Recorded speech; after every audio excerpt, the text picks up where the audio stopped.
Bonjour, une édition du 24 octobre 2020 du podcast En deux chaises de métal. Le podcast de lutte animé par la Scooby de lutte, moi-même TJ Holiday.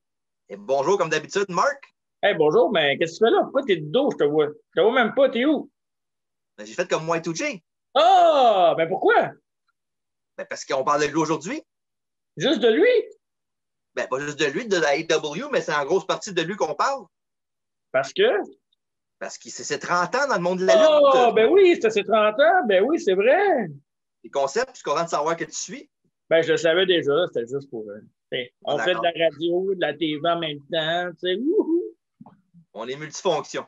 Ben, c'est ça. C'est ça qui arrive. Puis on vient de se voir en plus hier pour LNSL. Ouais. On est Ben, fatiguant, hein? ben, écoute, c'est pas nous autres, hein? C'est pas nous autres qui créent les shows, c'est eux autres qui en a trop. Ben, il n'y en a pas trop, il y en a pas trop. Il n'y en a pas trop. Quand il n'y a pas de NXT qui s'ajoute par-dessus, c'est pas pire. Là. Il y en a pour tous les goûts, TJ. Oui, c'est vrai. Une Ouais. chance, une chance. Ouais. Fait comme j'ai dit tantôt, c'est ça, un podcast spécial AEW aujourd'hui. On va juste parler de. Ben, pas nécessairement de ça, parce que Jericho, il faut parler d'un peu de WWF aussi, WWE. Ouais, pas le choix, ouais, c'est ça. Mais, WCW aussi. oui, WCW. Ça prend WCW, pas tant, là. On n'y a pas non. été là longtemps. Hey, Il a mais été champion de télévision, par exemple. je te vois pas beaucoup. Descends-toi donc un petit peu, là, il me semble. Ouais, je te vois pas, là. Un peu. Ben ouais, là, je te voyais pas. On s'en en plus pour l'occasion. Ben oui. Oui, Ben toujours oui, le hein. même chandail, fait que. J'avoue, c'est sûr. Regarde, l'important, c'est que le show soit bon. Peu importe ce qu'on porte. C'est ça, exact. Ben ouais. Mais ouais, c'est ça. Parfait. Correct. Je pensais Non, de quoi non. rajouter. Okay. Non, j'essaie de rester PG. Parfait, c'est bon. Moi, Fait c'est que... TJ. Ouais, je sais. C'est ça, j'allais dire. OK, ben, Chris, par où commençons? On commence par Jericho en partant, t'as qu'à faire? Ouais? Pourquoi pas? Ben, dans mes notes, ça dit ça. Là. Ah, ok, ben on va y aller avec tes notes d'abord, vas-y. Yes! Bon, ben, Ouais. c'est ça, Jericho, c'est 30 ans dans le monde de la lutte. Il a commencé en 1990 il était entraîné dans l'école des Hart, mais Keith Hart, je crois. Et avec un dénommé Lance Storm, qui était avec lui dans cette classe-là. C'est vraiment les deux seuls du groupe qui ont vraiment marché dans le monde de la lutte, si on peut dire. Ben, c'est contre lui qui a fait son premier match professionnel, non? Oui. Ouais. Je ne sais pas si vous vous souvenez, on a fait le review de One Night Stand 2005. Oui, c'est vrai. Ils se battaient un contre l'autre dans ce show-là aussi. C'est vrai.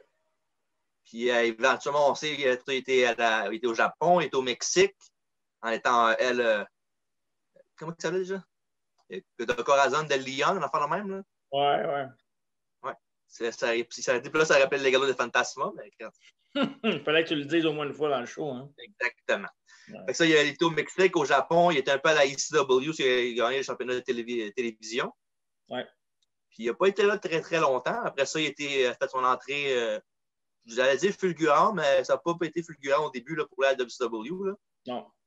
C'était pas mal un white meat babyface là, au bout. Là. Yeah, come on, baby, à taper des mains, puis se mettre dans la poule de main. Puis là... Il a été un bout dans la division Cruiserweight aussi. Oui. Au début, c'était comme un genre de pretty boy, si on veut, là, un fan favorite cheesy au bout. Là. Mais tu sais, Jericho n'a jamais eu vraiment une grosse shape non plus. Là. Non. Il était en forme, mais il n'a pas jamais été un gars que tu fais wow, aussi, il est impressionnant physiquement. Il avait une shape correcte, mais c'était pas le bodybuilder par excellence, mettons. Là. Ouais, c'est ça. Il n'a pas pris son Ico Pro. Non. Fait que ça, il était à la WCW, puis au début, ben, c'est ça, il était babyface. Après ça, éventuellement, il était, comme on l'a dit, dans la division Cruiserweight. Parce qu'il y a eu des matchs classiques contre les gars habituels, là, les Rey Mysterio, les Juventud Guerrera, les Eddie Guerrero. Ouais. Puis, éventuellement, il a été capable de transformer ça en heel turn. C'est vrai. Quand il a commencé à faire son bébé Lala, si on veut. Là. Il mettait des chaises et poteaux, il arrachait le saut du ring announcer. Ben, ça arrivera jamais, je m'excuse. Puis la semaine d'après, il a recommencé. Ce qui est le fun avec Jericho, c'est que peu importe le nombre de fois qu'il était face ou heel, c'était jamais le même genre de face ou le même genre de heel. Non, c'est vrai. C'est ça qui est. L'affaire qui revient souvent de Jericho, c'est qu'il se réinvente tout le temps. Il y a tout le temps quelque chose qui arrive qui fait qu'il est différent que la dernière fois que tu l'as vu. Ouais. Puis il n'aime pas ça non plus. Il n'aime pas ça refaire ses versions. Tu sais, pour avoir écouté une couple de ses lives Saturday Night Live sur YouTube. Là. Beaucoup de ses podcasts aussi. Ouais, c'est ça. Il répond au podcast, aux questions du monde, puis il dit que, tu sais, mettons, Y2J, c'est avant. Il n'y a plus de Y2J maintenant. Ça, c'est une autre époque, que lui, il ne veut pas vivre dans le passé, que c'est vraiment ce qu'il va faire après qui va compter. Là. Ouais, c'est ça. Puis là, c'est ça, il se réinvente tout le temps. C'est ça qui a fait qu'il est capable d'être dans le métier 30 ans. Puis il y a encore. Puis Je ne pense pas que c'est demain la veille qu'il va arrêter. Là. Non, il ne peut pas arrêter. Puis c'est ça, il a commencé, après ça, il a fait son heel turn. Après ça, il y a un angle, mettons, qui a fonctionné à moitié. Ça dépend de quel côté que tu écoutes, là. Ça, avec Goldberg. Ouais. Ouais. La rivalité qui est partie entre lui et Goldberg. Là. C'est pendant des années après. Là. Ouais, c'était quand même. C'était backstage pas mal plus que d'autres choses qui étaient.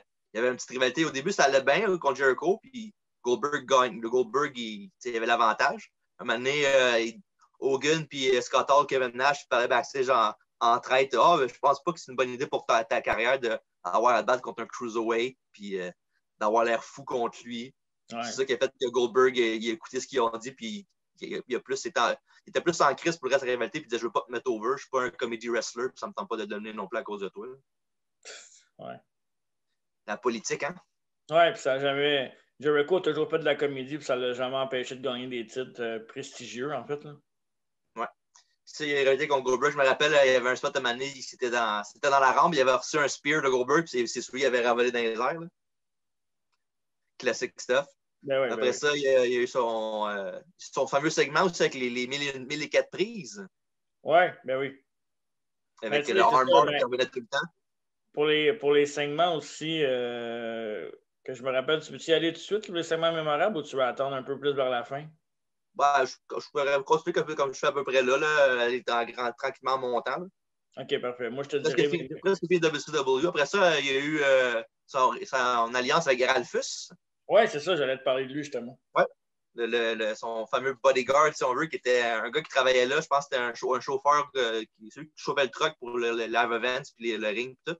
Bodyguard. Je pense que Jericho, ouais. Jericho, il parlait puis il l'aimait bien.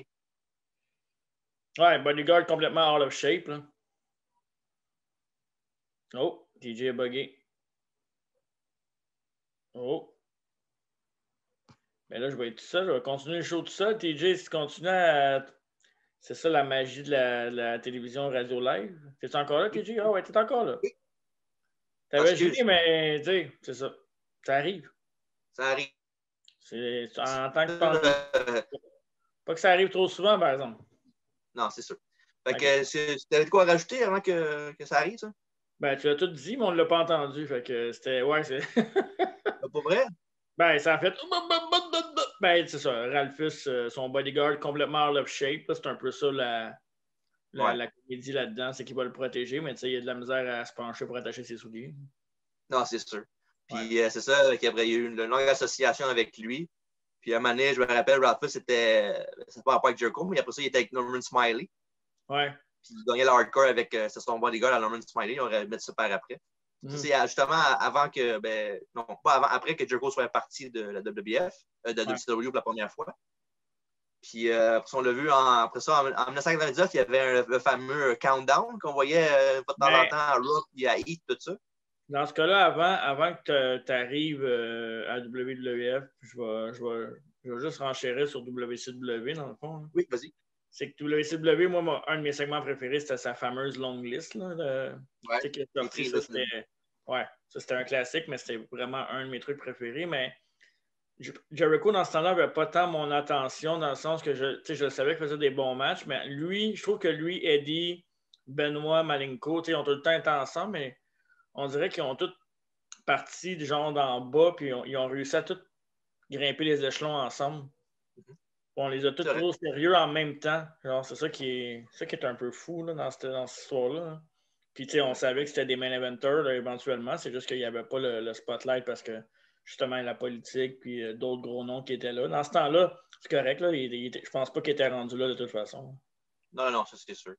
Mais je te laisse. Avant de continuer le WWF, je voulais parler d'un autre segment que j'avais bien aimé de Jericho. C'était, je pense, c'est Slamboree 98, un pay-per-view de WCW. Il y avait un bâton de Cruiserweight.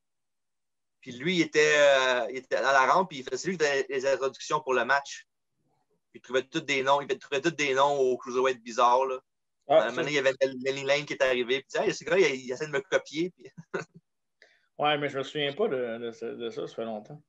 C'est dans cette même soirée-là qu'il y avait. Le Battle Royale était gagné par Cyclopé. C'est un lutteur masqué. Ouais, je me souviens de. Il avait gagné le match, puis aussi, il avait enlevé son masque, puis c'était Dean Malenko. Ok, ouais, ça me dit de quoi, mais je me fait pour affronter souviens Jericho parce qu'il était en grosse rivalité avec. Ouais. Je me souviens de ça, mais je me souviens pas des introductions. Je vais regarder ça, c'est sûr. J'essaie de le trouver. Je suis sûr qu'il l'a dans les internets. Je vais le mettre 98, en commentaire. c'est ça? Je pense que c'est Summer 98. OK. Puis c'est ça. Puis c'est pas avec la liste, puis Ouais. c'est pas mal mes deux meilleurs moments plus à WCW. Là. Puis ces matchs, c'était bon, mais c'était comme je te dis, dans ce temps-là, l'attention était ailleurs aussi. Hein. Ouais. Après ça, Lionheart, Chris Jericho, il est parti à la WWF en 1999. Comme je disais tantôt, il y avait le fameux. Les semaines avant ça, il y avait le countdown, qu'on ne savait pas c'était pour qui. Puis ça arrivait à des bouts random à Raw quand tu regardais Sunday Night Heat, tu as le même, puis tu avais le countdown qui arrivait, puis tu te demandais c'est quoi. C'est sûr que dans ce temps-là, l'Internet était moins. Je dirais pas populaire, mais le monde suivait moins ça qu'aujourd'hui. Oh, ouais, c'est ça. Un peu de surprise. Puis ça avait fait jaser beaucoup, ça. C'était vraiment attendu, le lutteur. Puis je vais te laisser continuer, mais avec l'arrivée qu'il y a eu, puis contre qui est arrivé, tu voyais qu'il voulait vraiment le placer haut, puis qu'il voulait qu'il fasse un impact immédiat. Là. Ouais. Quand il avait débuté, c'était qui avait interrompu? The Rock. Mais oui, The Rock, pendant une de ses promos, Jericho l'avait interrompu. Puis, une promo quand même qui était, je dirais, iconique, si on veut. Là. Ouais. Mettons qu'à la fin de cette promo-là, mettons que Jericho était pas mal plus second violon à The Rock, mais regarde, dans ce temps-là, pas mal, 99% était en bas de The Rock côté promo, anyways. Ouais, mais même aujourd'hui, tu mets n'importe qui, tu mets ton meilleur en promo, The Rock peut te le casser. Là.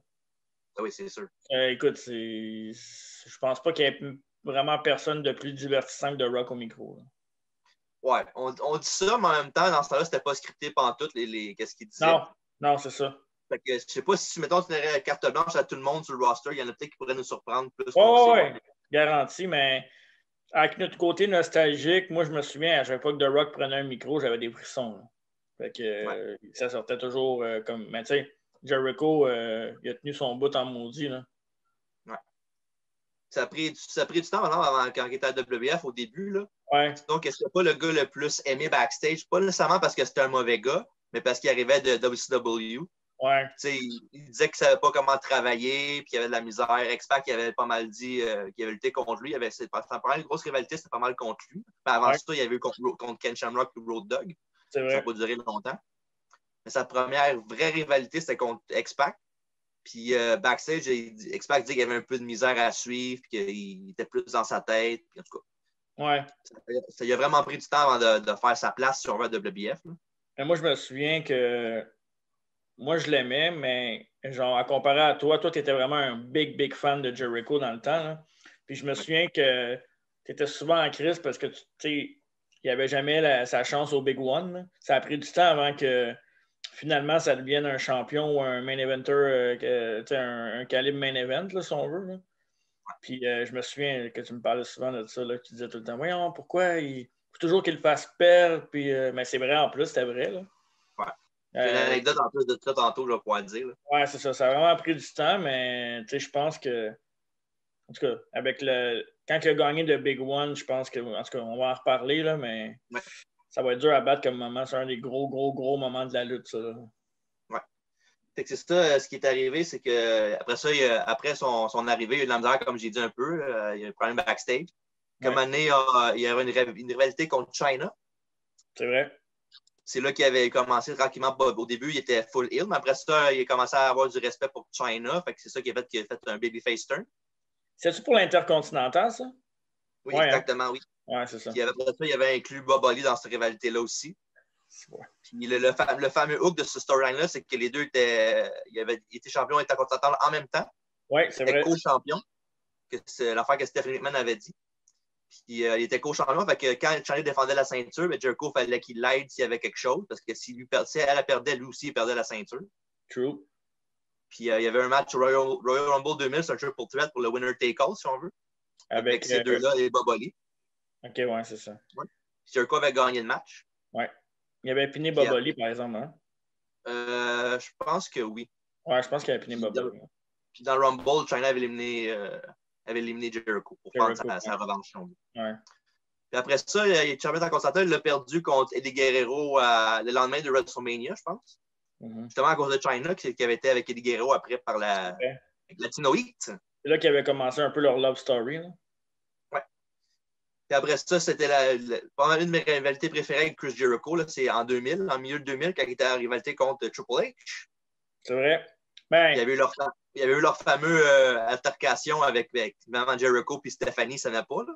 C'est ça que j'allais dire. Ça, c'est un de mes plus gros moments de Jericho. En fait, c'est pas la rivalité contre Triple H, moi, c'est la rivalité contre Stephanie McMahon.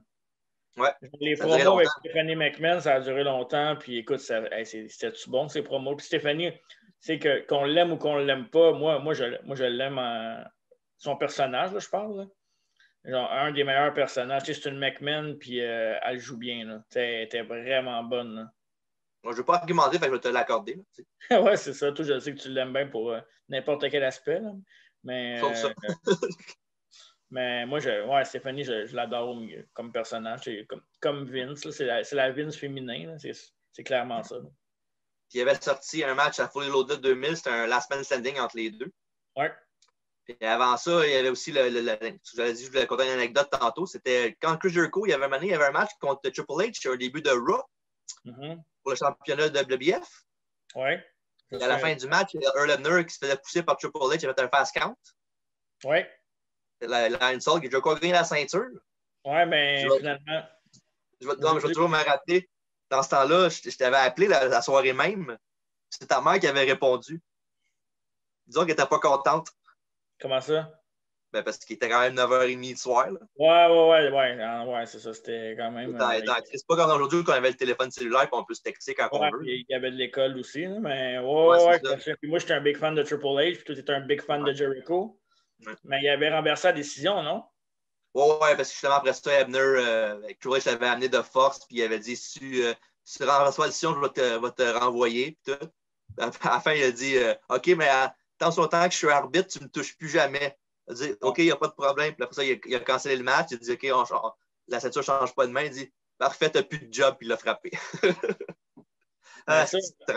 C'est drôle parce que dans ce temps-là, justement, tu y croyais encore un peu plus. Fait que quand il gagnait la ceinture, tu vraiment gagné la ceinture? Oh shit, c'est bien malade. Puis là, tabarnak. Là, tu y croyais là, au bout, là, mais. Ouais. Après ça, la rivalité contre Stephanie a continué. Après ça, on va monter un peu plus vers 2001. Oui, là, c'est les rivalités avec Kurt. Kurt Angle, il y avait contre Chris Benoit aussi. Oui. Royal Rumble 2001, il y avait un ladder match contre Benoit qui est, à mon avis, un des meilleurs ladder matchs qu'il y a eu. Oui, c'est vrai. C'est vraiment un méchant bon match. Je ne sais pas s'il se trouve sur Internet, j'essaie de le mettre sur les commentaires. C'est un bon ladder match. Je me souviens quand même clairement de ces matchs-là. Puis comme on disait off-cam tantôt avant le podcast, c'est que Jericho, on fait souvent des reviews de lutteurs qu'on a vu lutter un bout, mais pas tout. Mais Jericho, on a vu sa carrière de A à Z. Là. Ouais.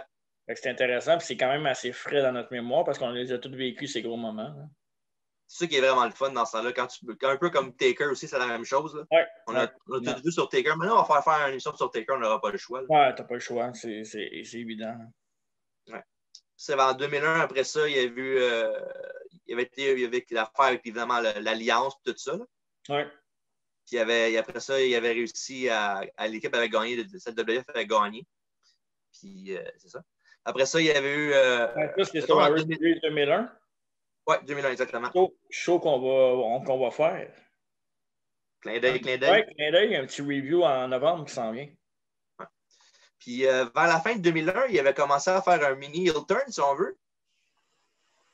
Quand il était contre The Rock. Oui, c'est vrai. Ouais. Puis après ça, il y avait le fameux Vengeance 2001. La plus grande soirée de l'histoire de Chris Jericho.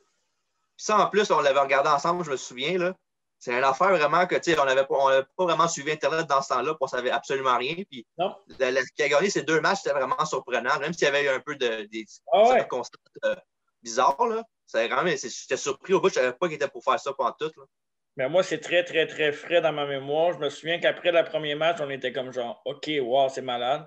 Mais Ouais, arrivé il est au juste là deuxième pour perdre match, contre Austin en finale, là. on a dit no way qu'il va gagner contre Austin en finale. No way, impossible. Austin, la plus grosse star de l'Attitude Era. Oh, on vient de perdre TJ. Ah non, je suis là. La plus grosse star de l'Attitude Era, puis selon moi, la plus grosse star de la lutte ever. Moi, je pense que. Ben, c'est discutable avec Hogan, là, parce qu'Hogan a fait vraiment plus longtemps, puis Austin était blessé aussi, là, mais en tout cas, discutable, on en reparlera une autre fois de ça, là, mais ouais, c'était un upset. Tu sais, le premier match, OK, c'est correct, Contre mais The Rock. contre The Rock, mais le deuxième match, hey, tu vois Austin et The Rock dans la même soirée. Ouais. Un Honnêtement, fait qu'il dit encore maintenant, là, Jericho, là, quand il peut le plugger. Là. Justement, il l'a dit il n'y a pas longtemps puis, dans son podcast, puis Austin a marqué sur Twitter. C'est beau, tu peux en revenir de cette soirée-là. Là. Puis, pour ceux qui ne savent pas, dans le fond, c'était un mini-tournoi, si on veut. Il y avait 2 matchs. C'était The Rock contre Jericho, puis Kurt Angle contre Steve Austin. Ouais. Les deux gagnants s'affrontaient tout de suite après pour le Undisputed Champion. Puis c'est Jericho qui a gagné. Quand tu voyais sur le marquee, si on veut, quand tu vois Kurt Angle, Jericho, Austin, The Rock, tu te dis, bon, ben, le dernier sur la liste, c'est Jericho. Après ça, Angle, The Rock, Austin, ou Austin, The Rock, peu importe. Ouais. Mais tu n'en attends pas vraiment que ce soit lui qui gagne. Là.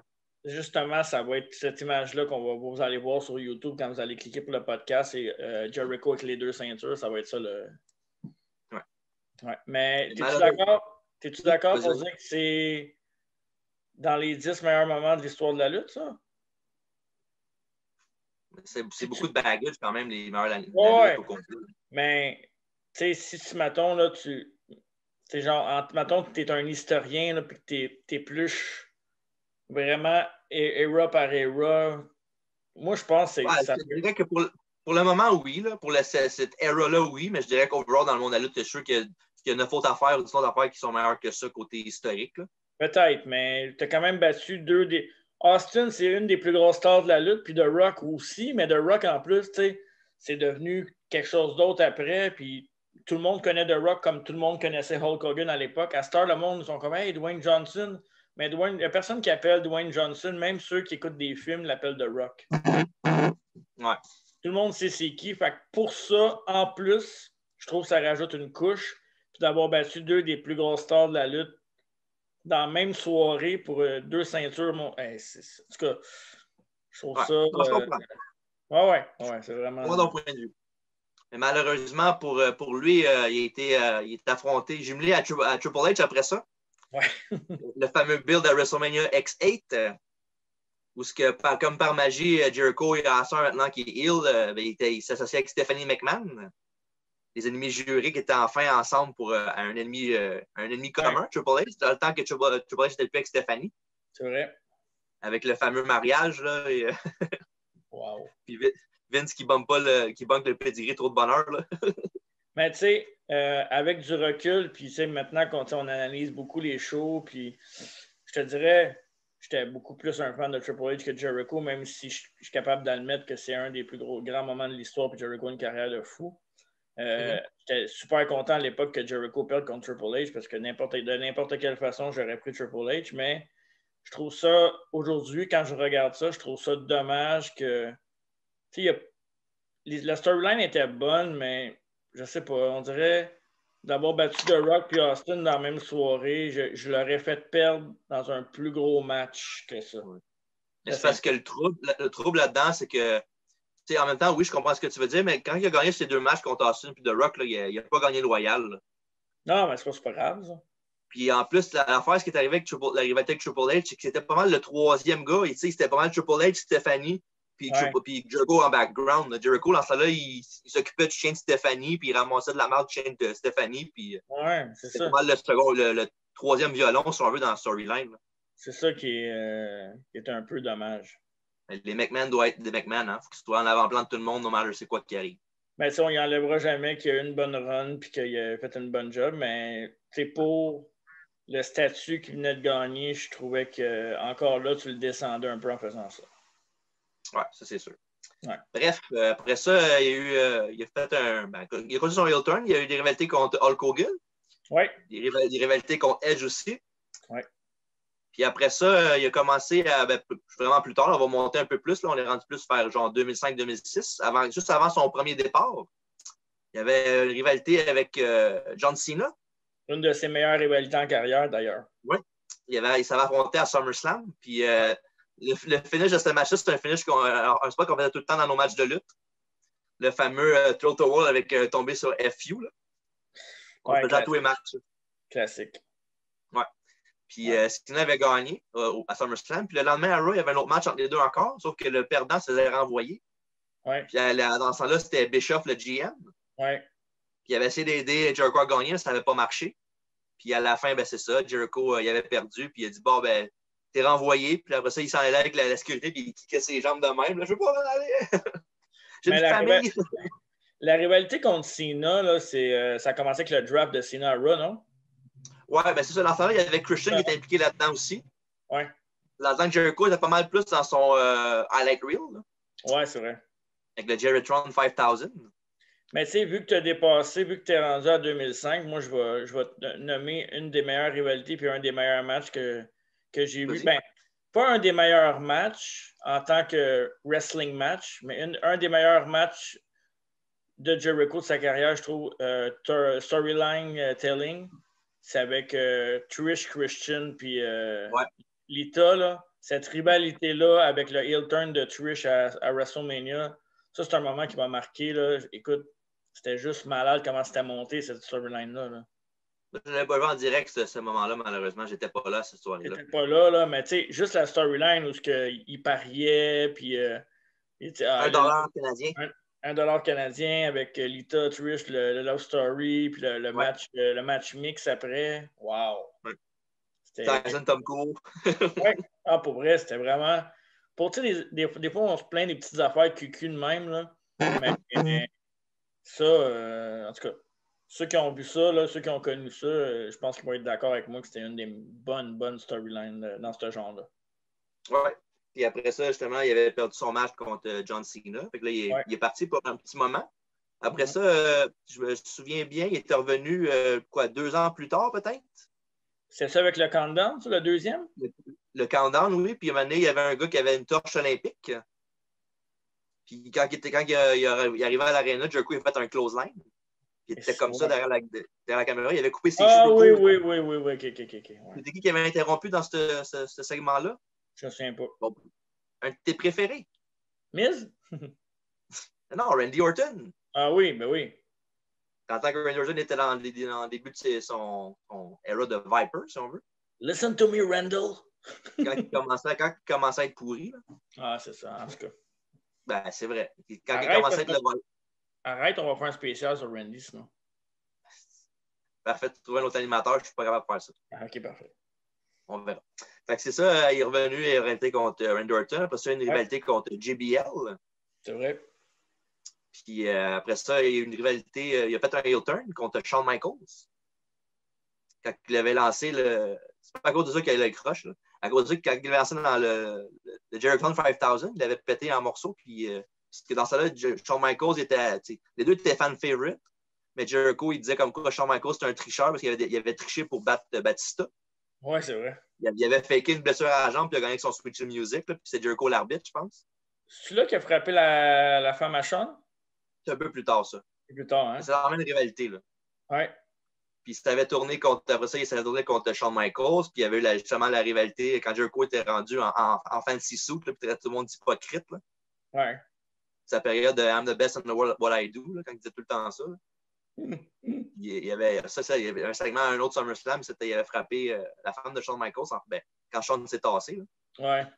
Il avait pogné solide dans la lèvre. Là. Il avait un bleu après. C'était pas le Botox? Non. Puis après ça, il y a eu justement un autre ladder match qui était vraiment bon. Il y avait eu leur match entre ces deux-là pour créer la rivalité.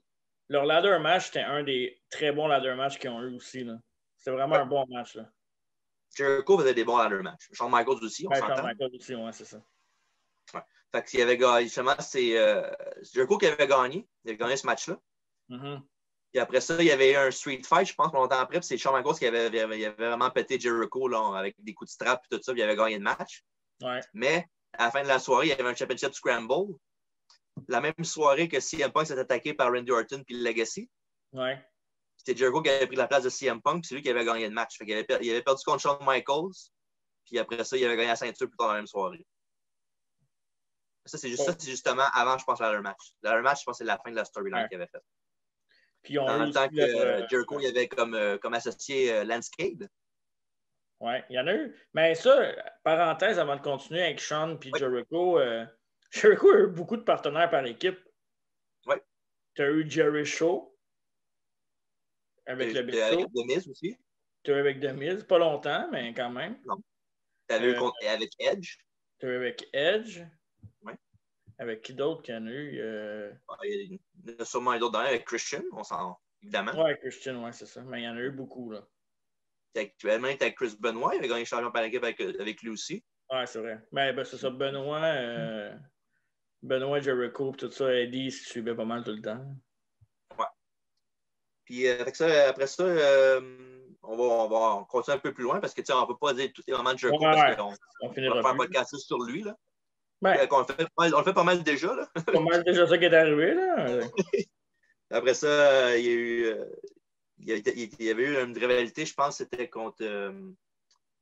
Il avait retourné en face, c'était contre qui déjà qui avait fait ça? T'es rendu en quelle année, là? Mais là, il y a eu le match à WrestleMania contre Shawn aussi, là.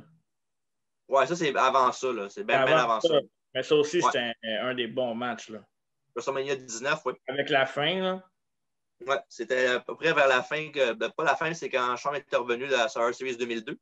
Avec ses beaux pantalons bruns. Ouais, c'était 5 mois plus tard, il y avait un match, il y avait une rivalité des autres parce que dans le fond, l'histoire, c'était que Jericho, tout le long de sa vie, avait idéalisé Shawn Michaels. Il montrait des photos de lui dans le temps avec Jericho, puis c'est quasiment une copie conforme. Là.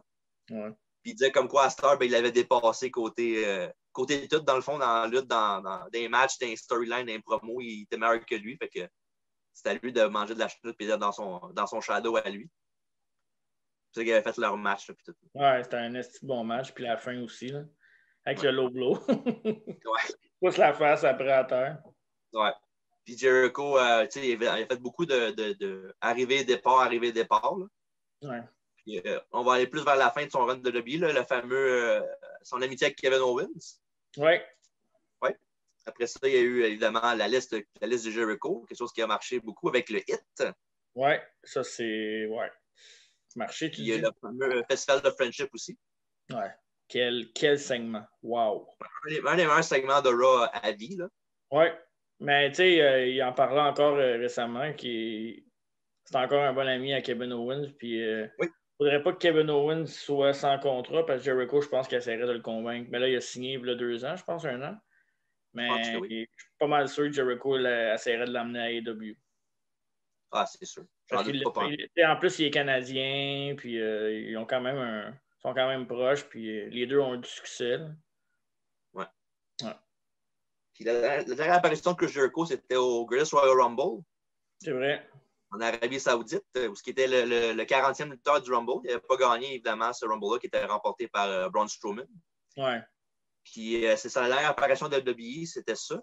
Fait que, à moins d'un miracle, là, on ne sait jamais dans le monde de la lutte, là, mais je pense que c'est sa dernière apparition à vie. Peut-être le Hall of Fame un jour, on ne sait jamais. Mais... Ben, ça, c'est sûr et certain qu'il va être dans le Hall of Fame. Mais moi, je pense que, honnêtement, je pense qu'il va closer sa carrière avec WWE. Je sais pas. Tout se peut, c'est sûr, mais je sais pas. Je suis pas mal sûr. Il a l'air vraiment se plaire là-bas à AEW. Là. Ouais, ben c'est sûr, mais tu sais, quand ça va être fini, là, je parle closer sa carrière en tant que lutteur. Je pense que son dernier match, ça va être à WWE. Je pense. Je pense pas. Moi, je suis pas d'accord, mais ça se garde. Ça se peut. Mais quoi que lui, il a toujours dit que c'était contre Lance Storm. Je pense pas que WWE va ramener Lance Storm, mais encore là, on sait jamais. On sait jamais, c'est ça. Ouais. Puis après ça, il est parti de WWE, puis il y a eu sa rivalité au Japon contre Kenny Omega. Oui, mais oui, il y a eu leur gros match au Tokyo Dome pour je pense, le 4 janvier, là, le gros show qu'ils font toutes les années. Là. je vais être super honnête là, avec toi et avec le monde aussi qui écoute le podcast. Là. On écoute beaucoup de lutte. On écoute beaucoup de lutte. Là. Moi, j'écoute pas les shows au Japon. Je me tiens au courant des nouvelles. Là. Quand il y a des gros matchs au Japon, je le sais, mettons. Genre Bullet Club. Genre, quand Jericho est allé au Japon, pour vrai, j'avais jamais écouté autant de matchs que ça. Fait que j'ai commencé à écouter un peu des matchs. Je connaissais déjà Omega, là, avec la Ring of Honor et tout ça. Là. Oui, c'est vrai. Mais j'avais commencé plus à m'intéresser. Puis tu vois, c'est ça qui fait. C'est ça Jericho, dans le fond. Partout ce qui passe, il attire l'attention, puis tu as le goût de t'intéresser. Puis en regardant lui, tu regardes aussi le produit. Veut pas. Fait que c'est ce que. Tu vois, on va y venir après pour la suite, là, même si le monde le savent déjà, il est où. Mais... Ouais, c'est ça. Puis ce match-là, ça l'a vraiment fait qu'il a repris l'amour, si on veut, pour la business. Son côté plus créatif, si on veut. Puis il savait comme quoi s'il voulait avoir du freedom dans il peut pas retourner à WWE. Il fait une couple d'apparitions au Japon. Puis éventuellement. C'est un personnage aussi. Oui, c'est le. C'est quoi son nom de personnage? Le Painmaker, je pense que c'était. Ouais, puis c'est un personnage qui se rapproche un peu plus de son style musical aussi. Oui, c'est vrai. Son fameux groupe Fuzzy, évidemment. Ça faisait longtemps, même à WWE, il l'avait. Oui. Ça fait longtemps que puis ça, il était à AEW, puis on sait qu'est-ce qu'il était le premier champion là-bas. Il est encore très présent dans tous les shows. Il fait des commentaires des fois qui étaient excellents. Mais avant qu'il signe à AEW, parce que ça a été une des grosses raisons pourquoi on a... Ça aurait marché, mais jamais autant que si Jericho n'avait pas été là.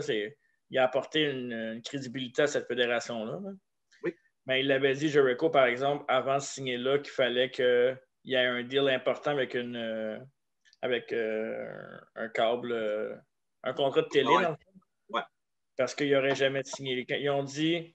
dans le fond, lui, il l'a dit. J'ai signé là parce que je voyais que c'était sérieux. C'était pas juste une fédération indépendante, malgré qu'il n'y a rien contre les fédérations indépendantes, là, que Jericho, mais il fallait que ça soit sérieux pour que, justement, que sa carrière aussi, pour la crédibilité de sa carrière. Là. Mais ils ont présenté une offre intéressante, puis lui, il a fait que AEW était sans map après. Oui. Puis ça, c'était leur plus grosse signature, même. D'après moi, encore en ce moment, c'est leur meilleure signature à vie qu'ils ont faite. Là, quand je parle de ça, je parle hors WWE, hors genre indie. Là. Non connu de WWE ou WCW ou peu importe. Là. Je suis d'accord. Puis ça les a mis, comme on l'a dit, ça les a mis sur la map. Puis en étant le premier champion, mais ça fait comme quoi ceux qui ne connaissent pas tant la AEW, qui ne suivent pas vraiment la lutte, mais qui se rappellent de Chris Jericho, si mettons, tu switches les channels puis tu vois Jericho, tu vas faire ah, pas pire. Puis ça va peut-être te faire rester sur la chaîne plus longtemps pour te faire hey, finalement, c'est pas pire ce show-là. Ouais. Là, tu fais que je regarde les W à cause de Jericho. Il y a une chose que je ne suis pas d'accord qui est arrivée à AEW, c'est qu'il perd sa ceinture contre Moxley. Ben, ça fallait que ça arrive. Là. Ça fait du sens pour une raison, mais parce que Moxley, c'était comme. Il était devenu une star avec The Shield, WWE, puis c'était la deuxième plus grosse star qu'ils ont signé, là, à mon avis. Ouais. Mais moi, ce que j'aurais aimé, c'est que Jericho garde la ceinture, puis je l'aurais donné à quelqu'un qui vient d'eux autres. T'sais, je l'aurais donné à Omega après ou à un gars de même. Là. Ouais, je comprends ton point. Parce que ça m'énerve, là. Tu as eu 2 champions dans l'histoire. Puis les 2 champions, c'est Moxley puis Jericho. C'est même pas. C'est 2 WWE guys, là. C'est ça qui m'énerve un peu. Non, je comprends. Mais tu sais. Mais reste que dans l'optique aussi que quand tu es ça fait quoi? 1 an et demi peut-être qu'ils sont là, peut-être 2 ans tops. Faut que tes premières années, ça soit du monde le monde connaît. Là. Fait que pas tant contre l'idée. Là. Ouais. Mais je comprends.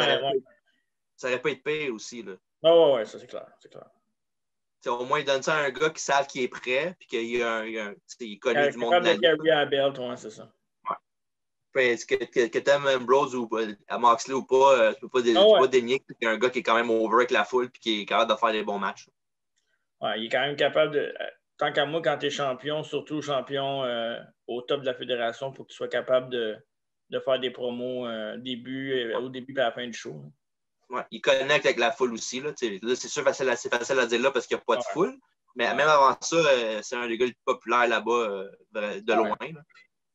Ouais. En tout cas. Fait que c'est ça, Jericho, on a pas mal fini. En fait, on va parler de qu'est-ce qui s'en vient pour lui. Son petit dîner de bonne air avec MJF. Ouais. Ouais, MJF qui veut joindre le Inner Circle. Je suis pas tant d'accord avec ça, moi. Pourquoi? Je trouve pas qu'MJF a besoin d'être là. Non, mais je comprends ce qu'il veut faire dans la rivalité. C'est que MJF avait dit qu'il voulait faire une faction. Fait que dans le fond, ce qu'il veut faire, c'est qu'il veut joindre Jericho. Puis petit à petit, il va prendre sa place. Puis il va essayer de faire un peu comme The Rock avec Farouk dans le temps. Là. C'est genre, il joint la Nation, mais après ça, il devient le leader. Puis il out le maître, si on veut. Je pense que c'est ça qui va arriver. Ouais, je pense que c'est ça qu'ils vont faire. Ils vont mettre Jericho face contre MJF. Puis ils vont tourner tout le monde contre Jericho dans le Circle. Puis je pense que c'est ça qui va arriver. Je pense que c'est le endgame. OK. Si c'est ça, je suis d'accord. OK. Parce que ça fait crissement du sens. Ouais. Ça parce serait que là, en plus... Vas-y. Tu donnes la plus grosse faction, ben, qui est supposée être la plus grosse faction au plus gros heel. Ouais. Puis là, tu places le standard de MJF. OK, lui, c'est mon number one heel. Puis là, avec le groupe, lui, il va être capable d'aller chercher sa ceinture. Lui, c'est un championship. En plus avec son personnage. Ouais, c'est ça, exactement. Le gars crosseur qui fait comme s'il était fan de Jericho. Dans le fond, il fait juste l'utiliser pour ses propres besoins. Là, puis il s'en calisse de lui. Là. Moi, je pense qu'il va kicker out Sammy aussi. Moi, je pense qu'il va réussir à avoir la confiance de Sammy, moi, je pense. Ouais? Celui qui va se faire kicker out, je pense, ça va être Hager, moi. OK, puis ils vont garder l'autre? Ouais, ils vont garder Wardlow avec eux autres. Moi, je pense que c'est ça qui va arriver. Ah ouais, ça aussi, j'aimerais ça. Ouais. Puis un des matchs MJF contre Jericho, ça serait bon. Si, mettons, tu veux brancher ça aussi, tu peux mettre Sammy Guevara contre Jericho aussi. Il est smart, Jericho, pareil. Hein? Il va les aider à aller à un autre niveau, mais il choisit en esti Cassidy, MJF, c'est les méchants bons lutteurs puis les stars in the future. Là. Ouais, il choisit contre qui veut worker aussi. Ça aide pas mal pour lui. Là. Mais en même temps, il aide vraiment à élever la AEW à un autre niveau. Puis il aide, il est en train de créer, il était déjà créé sans Jericho, mais là, avec si ça arrive de la façon que tu le dis, que je suis vraiment d'accord, MJF, là, ça va devenir une des biggest stars de la lutte. Pas juste AEW, mais WWE aussi. Là. Ouais, genre mainstream, si on veut. Là. Ouais, exact. Ouais. C'est ça pour Jericho, 30 ans de carrière, puis j'espère qu'il y en a au moins encore une quinzaine au moins dans le corps. Si on veut, là. Ouais, mais carrière, ça ne veut pas seulement dire dans le ring. Là. Non, mais on veut l'entendre en arrière d'un micro, en tout cas. Parce que lui, s'il peut être, mettons, commentateur full-time, là, ça serait malade. Ouais, vraiment. Fait que c'est ça, Chris Jericho, 30 ans de carrière, félicitations. Félicitations, Chris, si tu nous écoutes. Tu nous écoutes, on l'espère, on ne sait jamais. On aimerait ça t'avoir au podcast, on sait que tu as vraiment beaucoup de temps de libre. Not. Ouais, c'est ça. Fait qu'on switch pour parler de la division par équipe. Oui. Avec FTR, toujours champion. Oui. Qui ont leur fameux brush avec With the Greatness, là, qui ont fait leur fameux match de 20 minutes. Il faut que c'est automatiquement, c'est tout des title shots. Mais si les aspirants ne gagnent pas en 20 minutes, mais automatiquement, FTR gagne le match et garde les ceintures. Ouais. Puis l'affaire que j'aime là-dedans, c'est que FTR, ils disent haut et fort que c'est les meilleurs champions, c'est les meilleurs tag teams ever. Mais tous les matchs à date ou presque, ils ont triché pour gagner. Ouais. Ça garde leur côté heel en même temps. Puis ça fait comme quoi, ils parlent d'un côté, mais l'autre bord, ça sort de la. Ils sont hypocrites. Là. Mais je trouve que c'est vraiment des bons heels. Parce que, tu sais, quand j'étais plus jeune, je voyais des. Même quand j'allais voir des shows au Québec, tu sais, le classique du vieux heel qui fait peur aux fans, là. Ouais. Tu sais, je trouve que, mettons, s'il y avait eu des fans, ils ont l'air des gars un peu méchants, tu sais. Ils ont l'air vraiment comme ils vont. Tu sais, mettons, tes premières rangées, ils vont t'écœurer, puis. Mais. T'as comme peur un peu d'eux autres parce que. Je sais pas ce qu'on voit, je veux dire, là.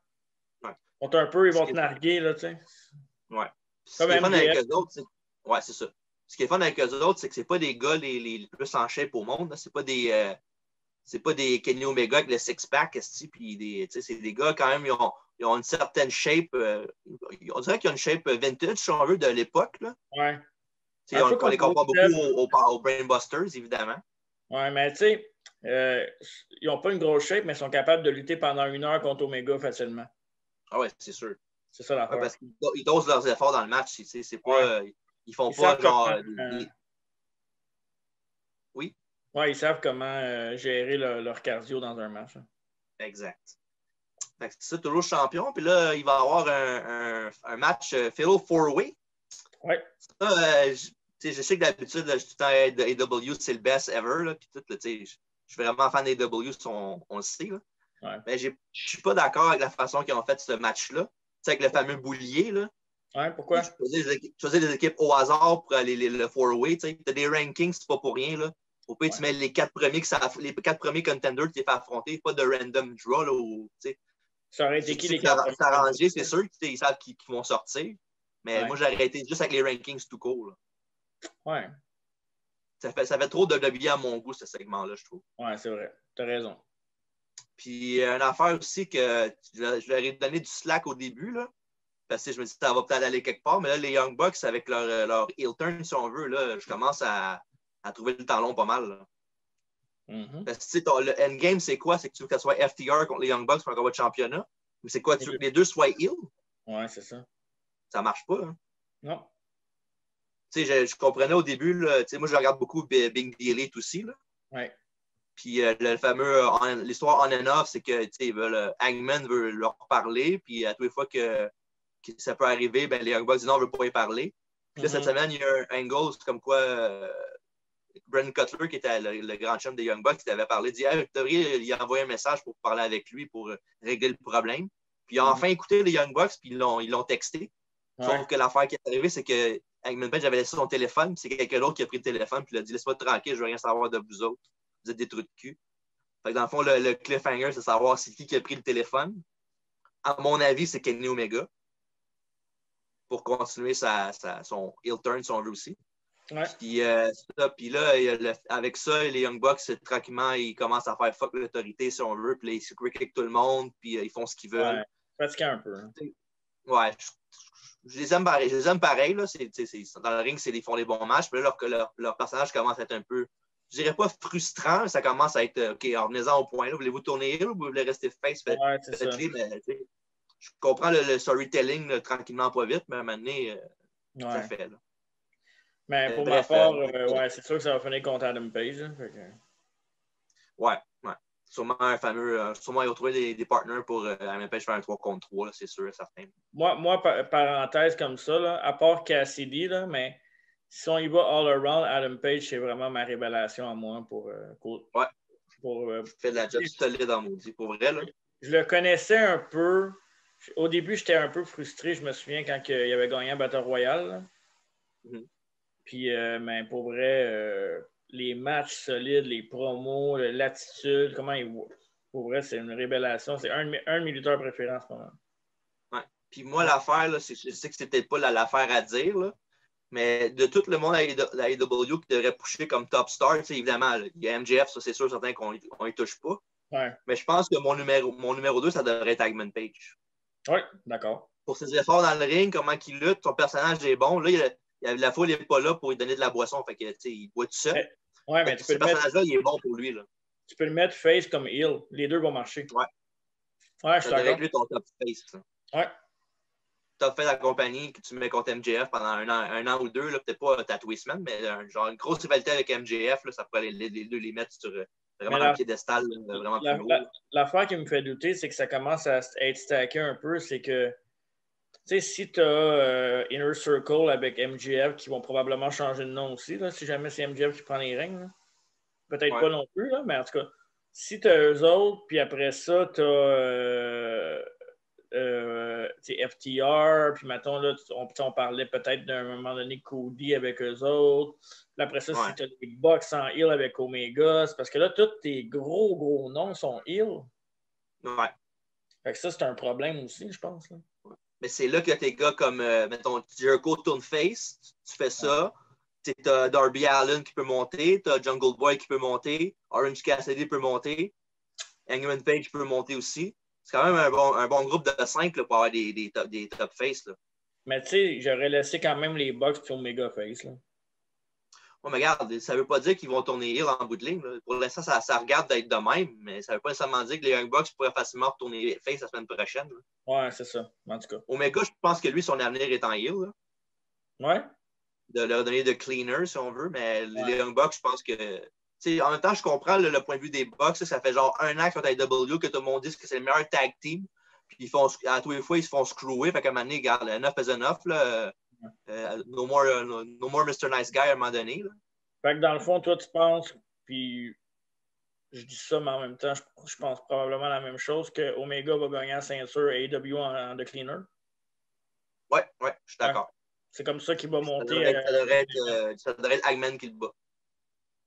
Ouais. Puis lui battrait Moi, ce que je fais avec ces deux-là, c'est pas mal. Ouais, vas-y. Il battrait Moxley? Je sais pas si ça va être Moxley, ça pourrait être quelqu'un d'autre peut-être, je sais pas, mais ça aurait du sens. Ça ferait du sens avec les storylines du début, hein? Ouais. OK. Puis moi, ce que je fais avec Moxley, pas avec Moxley, mais avec MJF, pas MJF non plus, Hangman Page et Omega, je ferais le fameux, ce qu'il faisait à AEW là, quand c'était Raven contre Tommy Dreamer. Là. Ouais. Et Tommy Dreamer, il avait tant des matchs pour Raven, à tous les fois, il arrivait tant quelque chose, puis il gagnait jamais le match. Fait que quand il a gagné son premier match contre Raven, c'était un gros événement, la foule capotait parce qu'il ne gagnait jamais contre Raven. Là. Ouais. Je pense qu'il était genre 0-8 avant qu'il gagne un match contre Raven, je pense. Et tu ferais ça en qui et qui?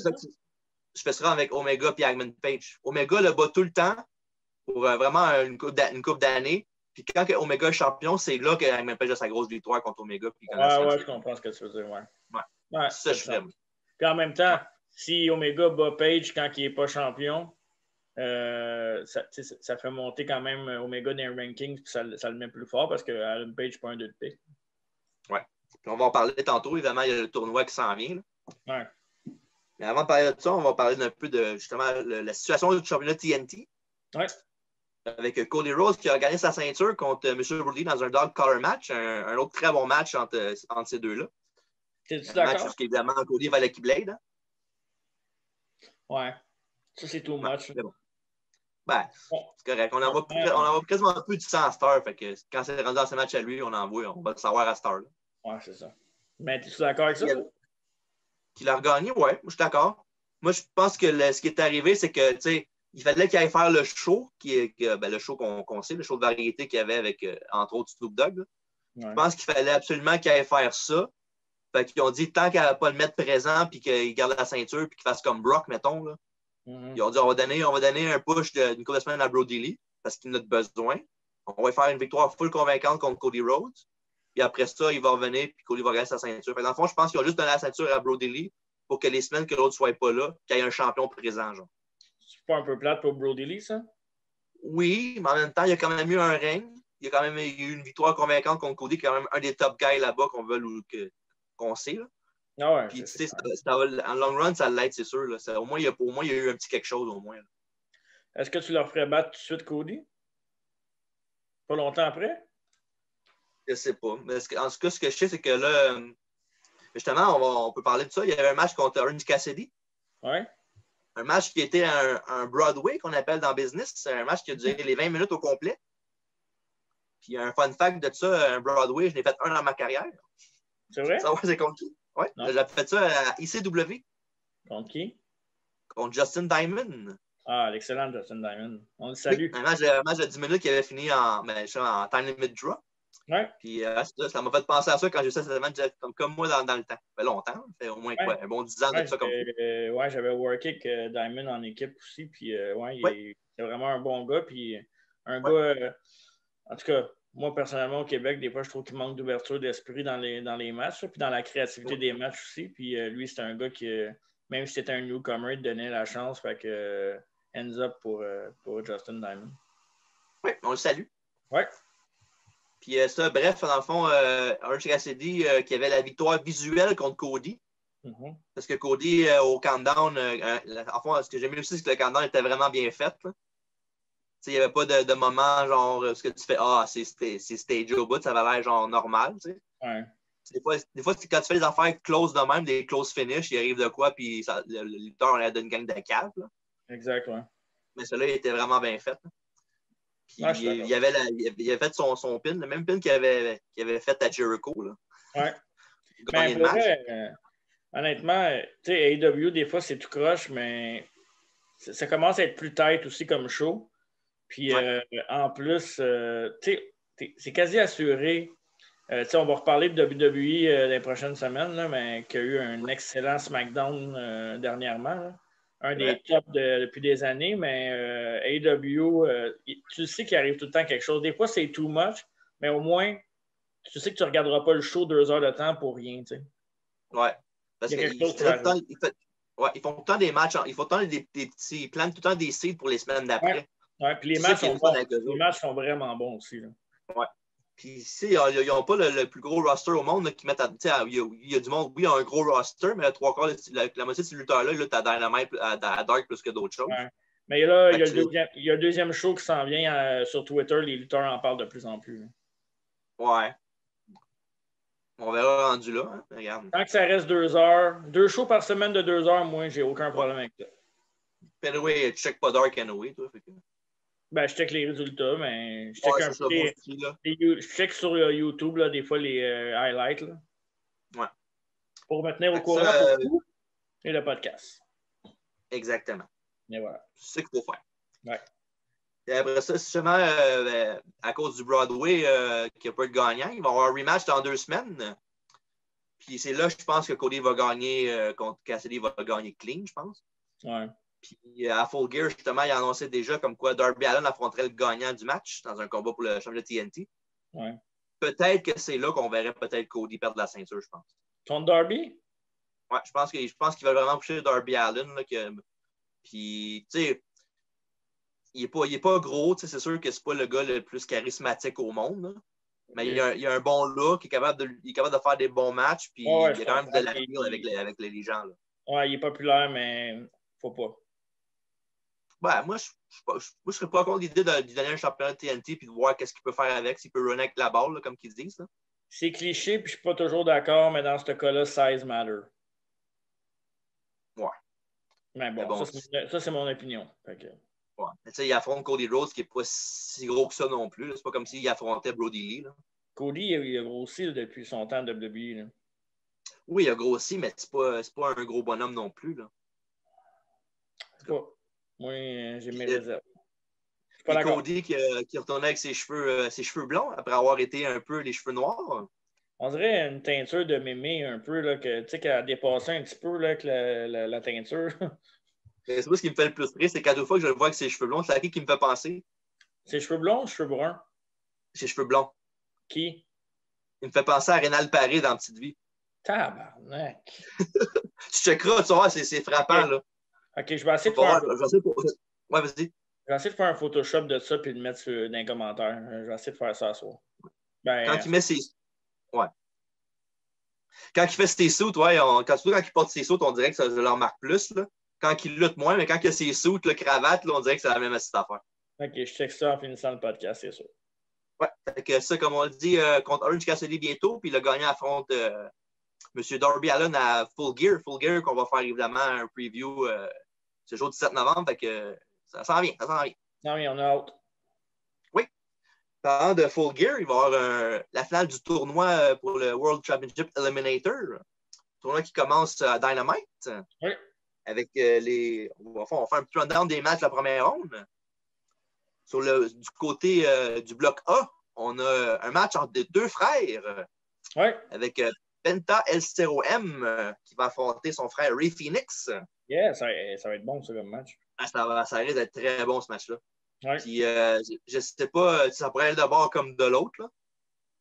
Même si, dans le fond, un peu Penta, je pense que c'est le gars le plus connu, si on veut, des deux. Là. Ouais.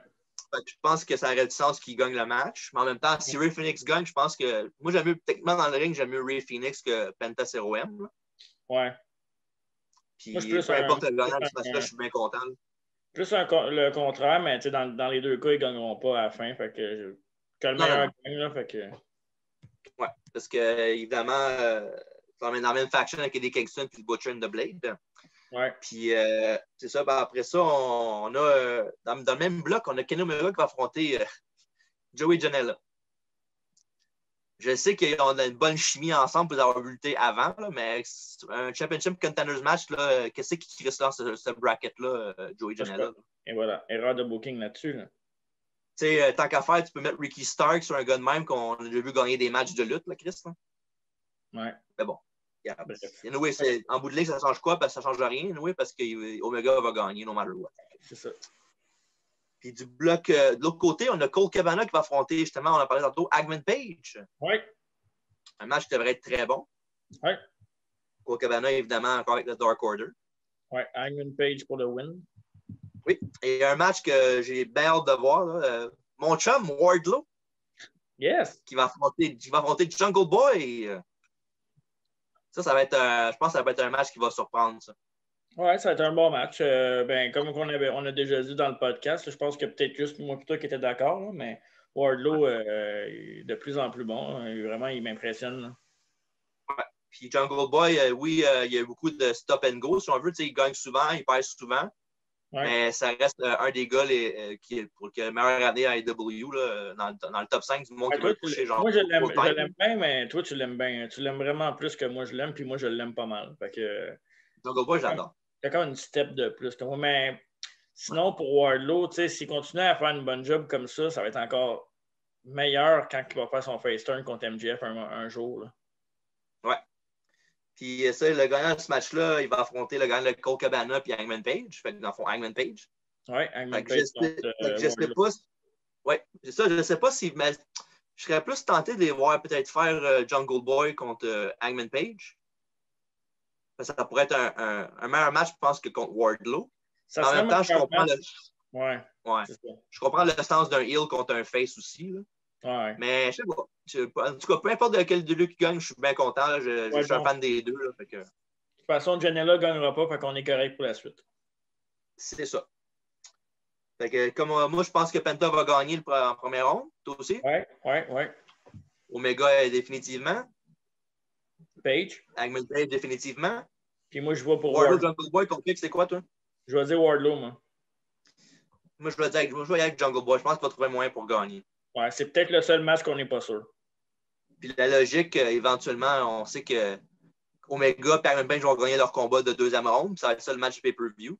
Yes. En plus, on a déjà toute l'histoire de builder. Fait que ça va faire un très bon match. Des fois, un tournoi, il y a du monde qui vont dire c'est prévisible. Ouais. En même temps, pas parce que c'est prévisible que dramatiquement, c'est pas bon. Là. Ouais, exact. Puis c'est ça. Fait que le tournoi qui était très à nos portes, un tournoi qui va être très, très intéressant. Yes, sir. Fait que on est rendu au... Non, c'est vrai, je voulais parler de Moxley un peu. Tu veux parler de Moxley ou on le garde pour le prochain podcast à AEW? Moi, je le garderai on va garder pour Full Gear, OK? On garde pour Full Gear, Moxley. C'est bon, on garde ça en banque. Yes, fait qu'on y va pour le quiz. On va amener notre chum Dave pour le quiz. Oui. OK, yes, sir. On est de retour avec Dave pour le quiz. Comment ça va, Dave? Okay. Ça va. Il est en tabarnak, dis-le! Ah non, je suis correct. OK, il est correct. Quand les caméras arrivent, là, il commence à être gêné. Là. Non, l'ordinateur ne marche pas, mais ça va. OK. Bon, on est là pour le fameux quiz, le quiz que tu fais tout le temps pour nous de maître de maître. Ouais. Celui que je perds tout le temps, là? Ouais, c'est ça. Dis-moi donc, là, je devrais-tu commencer ou le laisser aller pour voir dans quel ordre je vais avoir les questions faciles? Non, je sais pas sont où les questions faciles. Ça dépend de vous autres, en fait. Ouais. Dans le fond, elles sont toutes faciles pour lui, mais pour moi, elles sont toutes dures. OK. M'a commencé, mon chum. Vas-y. OK. Ouais. Un petit peu. Tiens. Ton esti de ceinture. Je suis jaloux parce que tu ne l'auras jamais. Ouais. Commençons par éclairer ta face. OK. OK, vas-y. Pas besoin. C'est pas dans vos intérêts. Comment s'appelait le personnage de Chris Jericho au Japon quand il était masqué? Oh, si, on a parlé. Ouais. C'est... Attends. Chris, on vient de ça parler. El Lions? Non. El Corazon de Leon. C'était pas celui que je cherchais. Oh, yes! C'est le Super Lager. Ah, OK. Ouais, c'est vrai. Il a été pas longtemps, mais... Ouais, non, je sais, mais c'est vrai, t'as raison. Je me souvenais juste de Elle et les Lions, mais il me manquait le mot entre les deux. El Lion, ouais. El Lion. Question 2. Question 2. Duff? Comment s'appelait le père de Chris... Comment s'appelle le père de Chris Jericho? C'est Taylor Vine. Bonne réponse. Un joueur de la NHL, un ancien joueur, non? Ouais. Ouais, Les des Rangers. Rangers. Ouais, ouais. OK, ça C'est la c'est prochaine Marc. question? Marc? Ouais. En 2008, il a gagné un Slammy Awards. C'était pour quelle catégorie? Oh shit. Meilleur tag team. Non, d'autres répliques. Wrestler of the Year? Je vais te le donner, c'est Superstar of the Year. Ah, voilà. C'était pas mal la même chose. Ouais, c'est la même chose. Ça devrait être Wrestler là-bas, mais c'est Superstar. Ouais, Ouais. c'est ça. TJ, Jericho, il détient le record d'élimination dans les matchs Elimination Chamber. C'est quoi le record? En fond, combien il en a éliminé, si tu veux, Ouais. hein? Non, non, je sais. T'as pas besoin de réponse pour ça? Ah, come on, Non. là, c'est des chiffres, si. Ben ouais, mais ça crée des chiffres. Chris, c'est tout facile, si tu vas gagner pareil. M'a dit 7. D'autres répliques. 5. Non, c'était 10. Oh, 10. Ah. Ok, si moi j'ai mal compris la question, je pensais dans un match. C'est Non. juste des chiffres. Non, c'est lui qui détient le record d'élimination en Ok, tout. Ouais. ok, ok. Puis lui, C'est je plus pense proche que que moi. J'aurais il est pas parti- dit plus anyway, c'est pas grave. il a participé à 5, je pense, ou quelque chose comme Ouais. ça. Mhm. Là, on est à qui, là? TJ, À TJ? je pense. Ah non, t'as commencé, c'était toi qui l'a pas eu au début, hein, je pense. T'as dit 7 puis j'ai dit 5, c'est ça? Ouais, Ouais. fait que c'est à toi, non? Ouais, c'était moi. Bon, mais Jericho était le premier lutteur à avoir détenu la ceinture intercontinentale dans 2 fédérations différentes. C'était lesquelles fédérations? Ouais, c'est le. Ben, attends. WWF, ça c'est sûr. Mhm. Puis New Japan? Oui, bonne réponse. NGPW. Oui, Ouais, New c'est ça. Japan Pro Wrestling. Ça, c'est la fédération, ce qu'il y avait Gallows et Anderson, c'est ça? Ouais, qui étaient des stars. Ouais, c'est vrai, c'est vrai.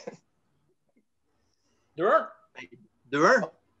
Là, c'est à TJ, c'est ça? Oui. Combien de fois a-t-il gagné le titre Hardcore? Oh shit. As-tu des choix de réponse? C'est juste des chiffres, pas besoin. Oh le dé! On m'a dit 1. Bonne réponse. Ah ouais? Ouais. Ah, c'est chanceux. You suck! Bon, Ça fait des folios comme tu veux. là, c'est à Mark. Ouais. Combien a-t-il gagné de matchs à WrestleMania? Tu des choix de réponse? Non. Ta gueule.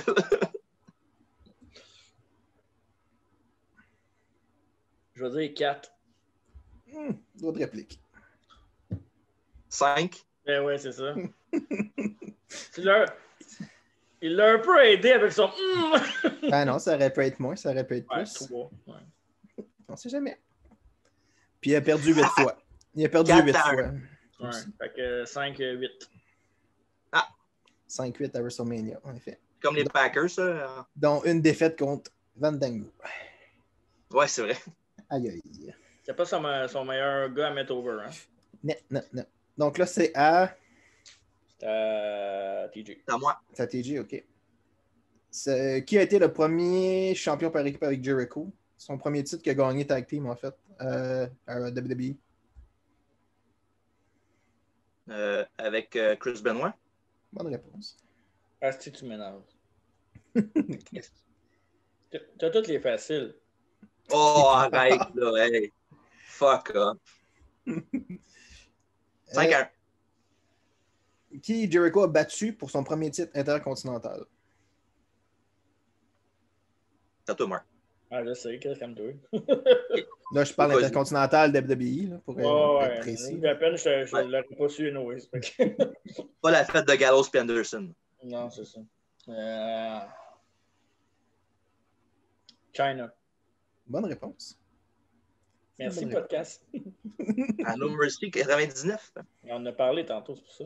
En parlant de Ouais. 99, Oh. Pour les Donc, Question qui- quoi, ça? ça, c'est la dernière question, en fait. C'est la Oh, 10e. 10. Je peux pas plus dire Noévé. Fuck. Ben, c'est quoi, 4-2, là? 5-2 ou 4-2? 5-1. Mais non, j'ai deux bonnes réponses. Ouais. 5-2 d'abord. Unforgiven 99. Qui s'est battu contre Chris Jericho? Oh. Je me souviens du main event, je me souviens peut-être pas de ça. X-Pac? C'est une bonne réponse. Ce qui est fatigant, tabarnak. Hey, pour vrai, tu l'as-tu dit au hasard? Non. T'avais-tu, mettons, un plan B? Ouais, mais genre, t'avais-tu un autre? Mon plan B, c'était le Road Dogg. Ouais, ben, à ta défense, dans le podcast, t'as parlé de Road Dogg et X-Pac. Fait que... Ouais. Ok, t'en veux-tu une facile, Marc? Ouais. Combien de C'est coups quoi? j'ai perdu depuis le début? C'est quoi son groupe de musique? Fuzzy. Yeah! Bravo! Il y en a deux à Star, non? TJ, oui, il y en a fait un autre, là, pas longtemps, avec... Ça se peut. Je suis pas à l'affût dans le monde du rock, désolé. En plus, il l'a écrit sans main, ça serait maudit en esti de pas l'avoir. Ouais. Mais fait sinon, que, attends, le quiz encore une fois? Non, attends, là, calme-toi, t'es bien pressé. Moi, j'aime pas ce segment-là, il dure trop, il est trop vite, puis je le perds tout le temps. Mais tu veux faire quoi? Tu veux rajouter quoi? Je veux rajouter, Dave, c'est quoi tes meilleurs moments de Jericho, tes plus marquants, toi? Ben, quand il a gagné voyons, Chris, contre... Rock Austin? Ouais, c'est sûr. Ça, c'est un gros moment, c'est sûr. Ouais. Mais je pense... Attends, Dave, avant de continuer, tu trouves-tu que c'est un des meilleurs moments, genre le top 10 dans le monde de la lutte au grand complet dans l'histoire? Ben, il y en a eu beaucoup. Moi, parce que j'ai dit ça dans le podcast, je pense que c'est un des... Ça, je le dis. Ben, pour l'historicité, peut-être, parce que c'est le premier. Non. C'est sûr que c'est gros, mais je pense que top 10, je sais pas. Parce qu'il y en a des affaires dans le qui s'est passé là, ouais. Si tu comptes toutes les fêtes confondues aussi, là, il y a beaucoup de gros moments. Là. Ouais, si tu parles à un gars de 80 ans, il va te dire peut-être, je sais pas, Morocco contre... non, mais tu sais... Ouais, mais... Backlund contre Superstar Billy Graham. Il y en a eu plusieurs là, qui ont vraiment marqué plus que Jericho, je pense. Oui, c'est ça. Mais... Côté record, mettons, c'est... Ben, c'est gros, là. Je veux dire, c'est le premier Undisputed, c'est sûr, là. Ouais. Ben, c'est une des plus grosses stars de l'histoire de la lutte, là. Ouais, il y a ça aussi, tu sais. Je veux dire, c'est un gros moment, mais top 10, je sais pas. Faudrait que... Ça dépend comment tu calcules ça, en fait. Ouais. Je pense que ça peut être dans le débat, par exemple. Ben oui. Oui, ben c'est sûr. Juste à cause de l'historicité, juste parce que c'est le premier, déjà en partant, ça donne un gros coup. Mais est-ce que dans les top 10, pour vrai, il faudrait que je check? Ça dépend comment tu calcules aussi tes affaires. Genre, ouais. C'est-tu le plus gros... ça n'a pas eu un tant gros impact que ça?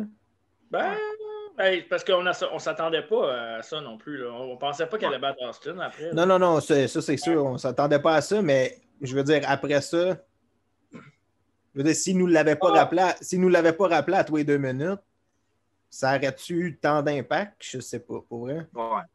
Ben, c'est parce que, mettons, sa victoire pour la ceinture, puis comme on en parlait tantôt, sa défaite contre Triple H, où il est passé pour presque un jambon. Un jambon, tu sais, après avoir battu 2 grosses stars. Ouais, mais c'est ça l'affaire, c'est qu'on... Je sais pas, c'est ça que je te dis. Ouais. C'est dur à... Pour vrai, ouais, ça dépend qu'est-ce que tu veux avoir comme moment, puis tout, là. Ouais. Parce que tant qu'à ça, il y en a eu beaucoup, là. Ben oui. Si tu parles de champion, mettons, tu as Shawn Michaels. Ouais. Il y a le Screwjob, il y a la NWO qui se forme, il y a André contre Hogan, il y a plein d'affaires dans le même avant ça. Ouais. Mettons, match de championnat, là, tu sais. Ouais. Moi, les deux gros moments, tu sais, Shawn Michaels à WrestleMania, c'était un méchant gros moment. Ouais. Sinon, des World Title à WrestleMania. Ben, il y a eu genre Warrior Hogan aussi, là, qui était fort, là, comme match de championnat. Ouais. Passage de la torche, puis tout. Plusieurs, là, The Rock, même The Rock Austin, je pense qu'il y a peut-être un match ou deux qui bat ça en fait de standing. Là. Ouais. Même Rock Hogan. Il y a beaucoup de matchs qui surclassent ce match-là. Le fait qu'il ait gagné, le fait que ce soit le premier, c'est sûr que c'est important, mais à part ça, je suis pas trop sûr. Mais je pense que c'est plus pour sa legacy à lui aussi. Ben pour lui, c'est fucking gros, là, ça c'est sûr. Ouais. Si lui n'avait pas battu ces deux-là, on en parlerait aujourd'hui, mais jamais comme ça, je pense. Ben, il serait pas une aussi grosse star, ça c'est sûr. Ouais, garanti. Ouais. Mais il était. Ben oui, c'est clair. Là. Déjà qu'il était super talentueux déjà d'avance. Il aurait sûrement réussi à sortir son jeu, là, mais. Ouais. Mais sinon, ça aurait pris sûrement plus de temps, en fait. Là. À part ça, parce que ça, c'est quand même un moment assez que tout le monde. Je pense que la plupart du monde vont répondre ça, là, mais.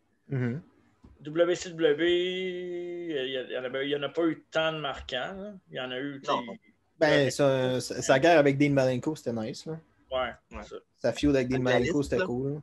Ouais, tout ça, là, c'était nice. Ouais. C'est sûr que Ralphie, c'est un down, ça. C'était pas tant down, là. Mais. Ouais, c'était drôle. Ouais, c'est ça, c'est la comédie. Ouais, c'était drôle, mais il s'est fait. Jericho, là. Ouais. Ben, sinon, pour Jericho, je pense que le meilleur moment, c'est juste quand il est capable de se renouveler. Là. Ouais. Je pense que c'est juste ça qui pourrait. Pour moi, c'est ça qui fait son charme, là, si tu veux. Mm-hmm. Parce qu'il est capable de se renouveler tout le temps. Puis même des fois, je pense qu'il le fait trop, en fait. Là. Ouais. Je suis d'accord avec ça. Des fois, je trouve qu'il essaie de tout le temps trop changer trop vite. Mais bon, en même temps, ça fonctionne. Fait que pourquoi qu'il le ferait pas? Là? Ouais, c'est ça. À chaque fois qu'il a changé, ça a donné un pop à sa carrière. Fait que je comprends son move, dans le fond. Là. Mm-hmm. Un coup qu'il commence à être stale un peu, il change tout de suite, comme ça. Ouais. Sinon, purement côté match, mettons, as-tu un match en tête, non? Il y en a eu plein, même, avec lui, qui sont bons. Là.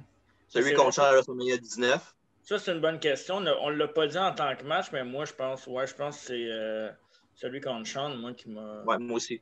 Mm-hmm. Il y a contre Sean, puis il y a le match contre Benoît qu'on a parlé aussi. Ouais, ben oui. Ben, les matchs contre Benoît, en général, c'était super bon. Là, les matchs techniques et tout. Ouais. À part ça, il y en a eu plein, pour vrai. Ouais, c'est comme trop pour les nommer. Là. Moi, c'était trop pour faire un pas fort. Ouais, trop pour les nommer au complet. Là. Benoît, Guerrero, Angle, tous ces gars-là, c'est quasi tout le temps les meilleurs matchs sur la carte, anyway. Ouais, mais c'est ça. Je veux dire, avec eux autres, c'était un instant classique. Là. Ouais. Quand tu mets deux gars de même, c'est sûr que c'est bon. Là. Ouais. Mais à part bref, ça va être ça. C'est conclu notre regard sur Jericho, AEW, puis encore une fois, merci pour le quiz, Dave. C'était très, très, très bon. Yes, sir. Et là, TJ, nos 2 prochains rendez-vous, parce que là, attends, on peut plugger ça, non?